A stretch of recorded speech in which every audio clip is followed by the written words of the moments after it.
Is competition healthy? On one hand, it's easy to see the appeal of competition.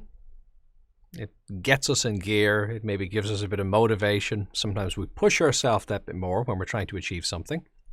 So these are competitive advantages. On the other hand, though, we can see that it can be a problem. It can create pressure. Sometimes it can create judgment as well. If there's a winner, does that mean there's a loser? And that doesn't sound very nice. So there can be a bit of a dichotomy there when thinking about competition. So I suppose if we're looking for a quick answer to whether competition is healthy or not, a quick answer could be yes, if we're treating it as a game. And I think that's the big caveat there. Because where it becomes a problem is if we're not treating it as a game, and we may not be treating it as a game for one reason because we didn't choose to play the game. So sometimes it's just non-consensual. Somebody's trying to take from us and they go, I'm winning. And you go, well, I didn't know it was a game to begin with. I didn't even know it was a competition. I'm just trying to do my thing and I want to be left alone. So that issue of consent is one particular issue. But even if it is something that we're choosing to do, even if we're competing, like we're competing with others, or we're even competing with ourselves or our own goals and ambitions, still sometimes we haven't chosen necessarily the mode that we want to approach that competition in. We feel this feeling of having to be at a particular place, of having to achieve a particular goal, and that itself can create undue pressure. Now, it can be, in a sense, a helpful kick, I suppose, that we sometimes need. It is true that sometimes we're just not channeling our motivation in a useful way. And therefore, to be able to say, okay, I need to have this competition with myself or with somebody else to be at a particular point, that can be something that gets us in gear. However, still recognizing it as a game of sorts is useful. Just because it's a game doesn't mean you can't be motivated. You don't have to tell yourself that the world ends if you lose here, unless, of course, the world does end, in which case you probably better get on it. But even in the case of very serious things, when we're really putting that pressure on ourselves, that too can backfire sometimes, because it can just put us into this fear mode, this fight or flight mode, this freeze mode, where we're not being very efficient and effective at what we're doing. Actually, a little playfulness can go a long way, even when something very serious is on the table.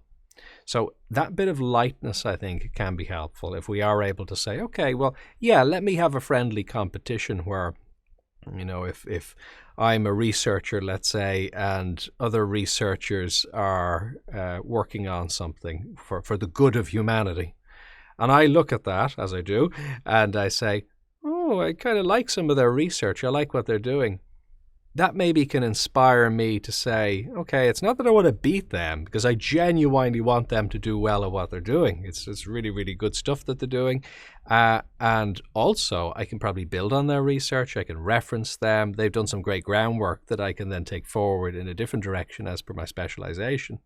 So to be able to, though, feel maybe a little bit of positive competition there to go, oh, yeah, okay. Wow, let me draw on some of that energy and let me see now if I can help people even more or get good ideas out there a little bit more. So that mightn't be the worst thing, but still we're going to want to use it maybe consensually, purposefully, as a kind of a playful strategy rather than, oh no, I'm terrible and they're wonderful, and if I don't get to there, that's probably not going to be that useful motivationally.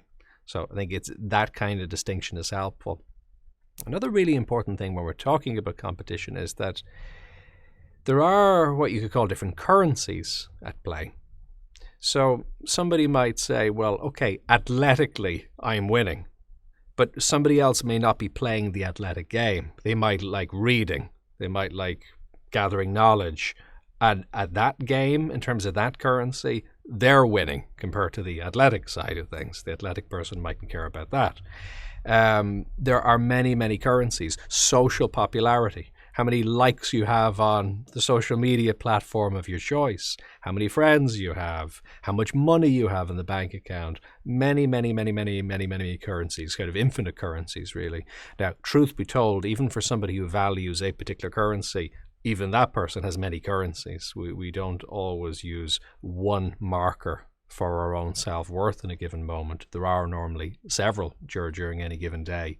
However, we'll tend to see that we average, where our priorities lie, tends to average around certain specific topic areas. So again, like things like fitness or things like education or whatever else it might be. And again, that's not necessarily wrong, but where the caution is this question of equivalence. So if we are very, very good at something, but we happen to be in a community or by chance with a group of people who are very good at something else, the problem is we can have this feeling of losing the competition just from the get-go. And that can be very, very challenging then for us, because we just, if we don't feel we can compete, if everybody else is great at basketball, but, we're just able to play the violin, it's going to just seem like a complete non-starter. And the problem is very often we see other people deriving some sense of self-worth from the thing they're good at, and then we forget that they are actually maybe particularly skilled in that area, and we falsely or wrongly think that we need to be too in order to have worth, and that can create a whole host of problems. So considering that question of currency, I think, can be a really interesting thing to do. And it's a good reflective tool anyway in your life. What is your currency? What is it that rightly or wrongly you use as a kind of a stand-in for self-worth? You kind of externalize your self-worth and you go, well, if I'm good at this. And it's interesting because, that when we talk about basing self-worth on something, that can sound a bit negative. You could say, well, do I need to base it on anything? And no, you don't, by the way, is the answer. You can just be you and feel a sense of love and respect for who you are and for other people too, by extension, without needing it to be based on these particular metrics. But sometimes it can be a little subtle, because what we can do is we can say, well, being kind to other people, that's my metric for my self-worth. So at a glance, that might sound better than something like money. So if I have enough money, then I'm worthwhile as a person. Most people would on the outside go, maybe that's not the healthiest. Okay, if you want money, fine, but that shouldn't be a marker of your self-worth. We maybe want to take a different strategy there. But if somebody said, well, kindness to others, that's my metric for my self-worth. So you might look at that and you might say, that's a really good one. We really want that. We want to push in that direction. But still what it can lead to is this idea that I am unworthy unless I reach a certain number or a certain measure, albeit of the happiness of other people, which is a nice measure. But still, it's a bit of a problem, because we can very often keep raising that number and just never really getting to the point of satisfaction then. It's like the carrot on the stick for the donkey. You're never quite reaching it. So you're not feeling satisfied within yourself.